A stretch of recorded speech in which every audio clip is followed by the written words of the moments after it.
The Sierra County Fair is one of the biggest weeks for 4-H, Ag, and FFA kids who spent the year breeding and raising livestock. It is also the last of the New Mexico fairs of the year, coming after the State and Southern Fair. Let's take a look at the past week and check out the Sierra County Fair.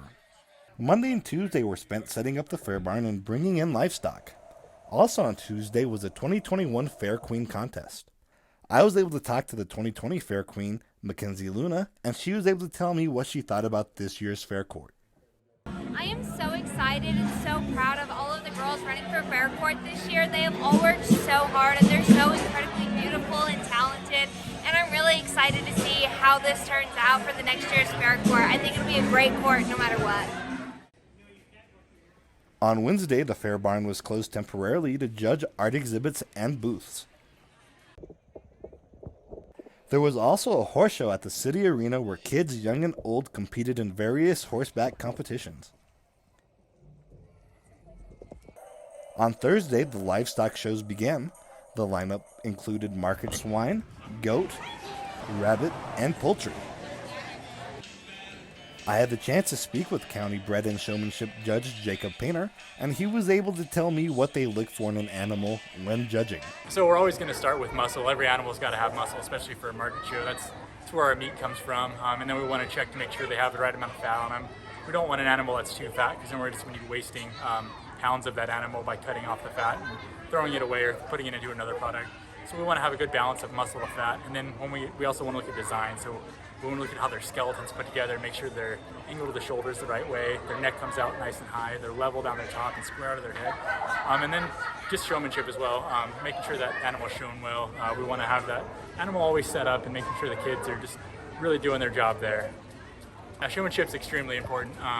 You can make a lamb that's maybe not so great or a steer that's not so great into a class winner just through showmanship. If you can hide the flaws in that animal, you can really excel. So I think showmanship's really important. When I was showing, I was putting in probably 10 to 12 hours at least a week in practicing showmanship and getting out there with my animals and making sure they know what to do as well as I know what to do. So it's definitely important in these competitions. What's the hardest animal to judge? For me personally, I think goats is the hardest. They're just I grew up showing and judging sheep mostly, so they're just built a little differently. Goats are always going to be a little rounder out of their hip and not quite as attractive as sheep from the side, so just a little harder to judge those goats for me. On Friday, the livestock shows continued with the market sheep and cattle showings. In between shows, I had the chance to talk to County Judge Jason Miller, who told me what he thought about our fair and how raising livestock as a youth builds character. The quality of animals is top notch, and the youth, the exhibitors in it are second to none. The quality of kiddos that are being raised here in your county they're amazing. They're being raised right, Christian views, agricultural views, manners and respect. It's been a pleasure. Going back to what you said right before you ended, how you said we're not just raising animals, you're using the animals to raise better children. Yes, sir. How does raising animals and tending to livestock and doing this day in and day out as a youngin', how does that build better character?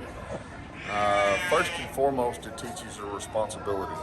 You've got a job to do every day. That animal has to have food. That animal has to have water. It needs shelter. You are the caregiver. You learn to take care of something else other than yourself. So you learn to give. Second, you learn animal husbandry. You learn to pick quality. You're taught right, and you're in it for the right reasons, which every one of these kiddos here are. We know we're raising these animals for the table. It's not just a pet, even though they are a pet to us. We know in the end that we're raising them for food, and that's a category of life that a lot of kids outside of this barn don't understand. We know you can't just go to the grocery store and buy a ribeye steak or buy lamb chops. They have to be raised somewhere, and that's a big key in today's time. Did Mr. Marta bring you in? Yes, sir. Mr. Marta contacted me. I come down and judged a jackpot earlier this summer, big jackpot here, and they asked me if I could come judge the county stock show. Do you have anything to say about his program? It's the reflection of him is in the kids that are in the program, and again, like I say, they're top notch.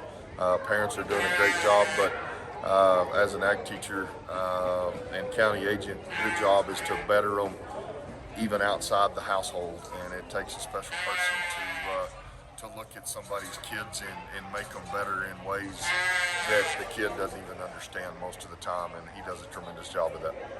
Saturday was a day for the youth to prepare their animals for the livestock sale, while members of the community were given a chance to check out the fairgrounds. By the time the sun set, things kicked off with the crowning of the 2021 Fair Queen. This year's Fair Queen is Kimmy Molesby.